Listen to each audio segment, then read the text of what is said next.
ভ্যালেন্ডিয়ার একটি মর্যাদাপূর্ণ ফুটবল পুরস্কার, যা প্রতি বছর বিশ্বসেরা ফুটবল খেলোয়াড়কে প্রদান করা হয়।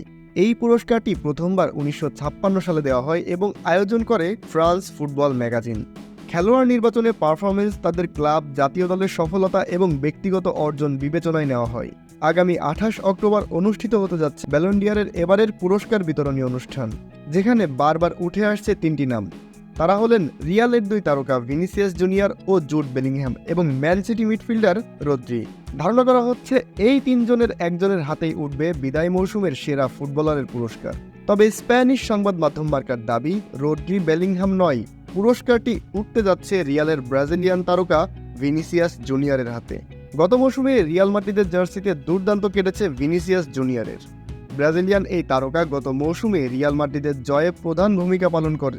তিনি সাপোর্টিং রোল থেকে শুরু করে দলের কেন্দ্রীয় খেলোয়াড় হয়ে উঠেছেন। বিশেষ করে চ্যাম্পিয়ন্স লিগের ফাইনালগুলোতে তার অসাধারণ পারফরমেন্স তাকে শীর্ষে নিয়ে এসেছে।